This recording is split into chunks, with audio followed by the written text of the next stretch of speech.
श्रीमद् भगवत गीता अध्याय 2 सांख्य योग। इस अध्याय में अर्जुन अपने सम्मुख उत्पन्न स्थिति का सामना करने में स्पष्ट रूप से अपनी असमर्थता को दोहराते हैं और युद्ध करने के अपने कर्तव्य का पालन करने से मना कर देते हैं।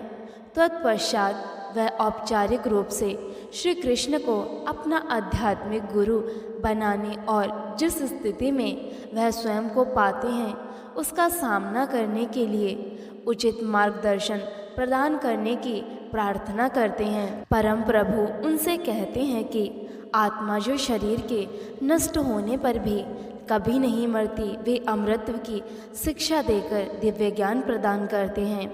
आत्मा एक जन्म से दूसरे जन्म में उसी प्रकार से शरीर परिवर्तित करती है जिस प्रकार से मनुष्य पुराने वस्त्र त्याग कर नए वस्त्र धारण करता है। इसके पश्चात श्री कृष्ण सामाजिक दायित्वों के विषय की ओर आगे बढ़ते हैं। वे अर्जुन को स्मरण कराते हैं कि धर्म और मर्यादा हेतु योद्धा के रूप में युद्ध लड़ना उसका कर्तव्य है। वे स्पष्ट करते हैं कि किसी के द्वारा अपने नैतिक कर्तव्यों का पालन करना एक पुण्य का कार्य है जो स्वर्ग जाने का द्वार खोलेगा, किंतु कर्तव्यों से विमुख होने से केवल तिरस्कार और अपयश ही प्राप्त होगा। लौकिक स्तर पर अर्जुन को प्रेरित करने के पश्चात श्री कृष्ण गहनता से कर्मयोग के ज्ञान पर प्रकाश डालते हैं। वे अर्जुन को फल की आसक्ति के बिना निष्कर्म कर्म करने की प्रेरणा देते हैं। फल की कामना से रहित कर्म करने के विज्ञान को वे बुद्धि योग या बुद्धि का योग नाम देते हैं। बुद्धि का प्रयोग मन को कर्म फल की लालसा करने से रोकने के लिए करना चाहिए। इस चेतना के साथ संपन्न किए गए कर्म बंधन युक्त कर्मों से बंधन मुक्त कर्मों से परिवर्तित हो जाते हैं।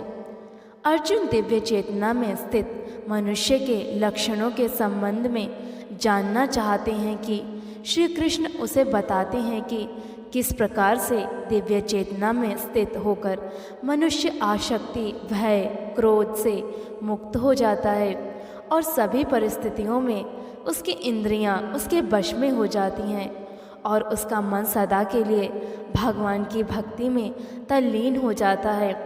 अब वे कर्मानुसार स्पष्ट करते हैं कि किस प्रकार से मानसिक संताप, काम, वासना और लोभ विकसित होता है और किस प्रकार से इनका उन्मूलन किया जाता है। संजय ने कहा, करुणा से अभिभूत मन से शोकाकुल और अश्रुओं से भरे नेत्रों वाले अर्जुन को देखकर श्री कृष्ण ने निम्न वर्णित शब्द कहे। परम परमात्मा श्री कृष्ण ने कहा, मेरे प्रिय अर्जुन, इस संकट की घड़ी में तुम्हारे भीतर यह विमोह कैसे उत्पन्न हुआ? यह सम्मानीय लोगों के अनुकूल नहीं है। इससे उच्च लोगों की प्राप्ति नहीं होती है, अपितु अपयश प्राप्त होता है। हे पार्थ, अपने भीतर इस प्रकार की नपुंसकता का भाव लाना तुम्हें शोभा नहीं देता। हे शत्रु विजेता, हृदय की तुच्छ दुर्बलता का त्याग करो और युद्ध के लिए तैयार हो जाओ।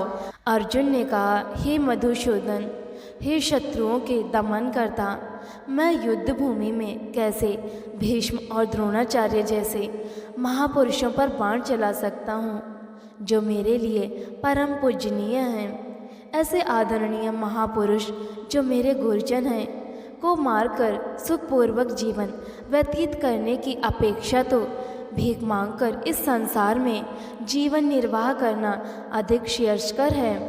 यदि हम उन्हें मारते हैं तो उसके परिणाम स्वरूप हम जिस संपत्ति और सुखों का भोग करेंगे वे रक्त रंजित। हम यह भी नहीं जानते कि इस युद्ध का परिणाम हमारे लिए किस प्रकार से श्रेयस्कर होगा। उन पर विजय पाकर या उनसे पराजित होकर, यद्यपि उन्होंने धृतराष्ट्र का पक्ष लिया और अब वे युद्ध भूमि में हमारे सम्मुख खड़े हैं, तथापि उनको मारकर हमारी जीवित रहने की कोई इच्छा नहीं होगी। मैं किम कर्तव्य विमूढ़ हो गया हूँ और गहन चिंता में डूबकर कायरता दिखा रहा हूँ। मैं आपका शिष्य हूँ और आपके शरण में हूँ। कृपया करके मुझे निश्चय ही यह उपदेश दें कि मेरा हित किस में है। मुझे ऐसा कोई उपाय नहीं सूझता जो मेरी इंद्रियों को सुखाने वाले इस शोक को दूर कर सके। यदि मैं धन संपदा से भरपूर इस पृथ्वी पर निसंकट राज्य प्राप्त कर लेता हूँ, देवताओं जैसा प्रभुत्व प्राप्त कर लेता हूँ, तब भी मैं इस शोक को दूर करने में समर्थ नहीं हो पाऊँगा। संजय ने कहा। ऐसा कहने के पश्चात गुणाकेश, शत्रुओं का दमन करने वाले अर्जुन ऋषिकेश श्री कृष्ण से बोले, हे गोविंद, मैं युद्ध नहीं करूँगा, और शांत हो गए।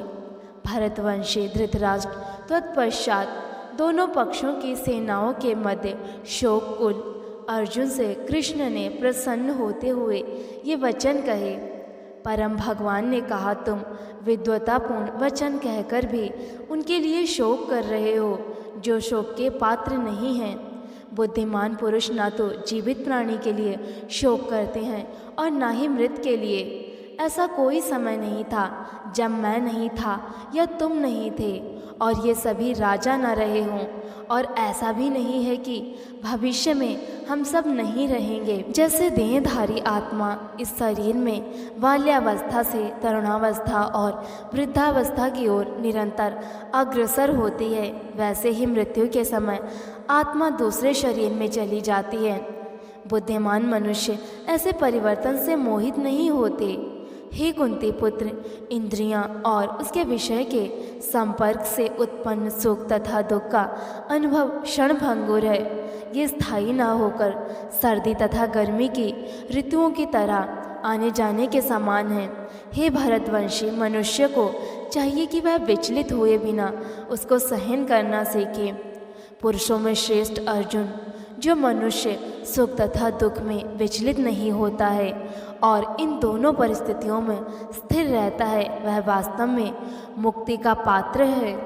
अनित्य शरीर का चिरस्थायित्व नहीं है और आत्मा का कभी अंत नहीं होता। तत्वदर्शियों द्वारा भी इन दोनों की प्रकृति के अध्ययन करने के पश्चात निकाले गए निष्कर्ष के आधार पर इस यथार्थ की पुष्टि की गई है, जो पूरे शरीर में व्याप्त है, उसे ही तुम अविनाशी समझो।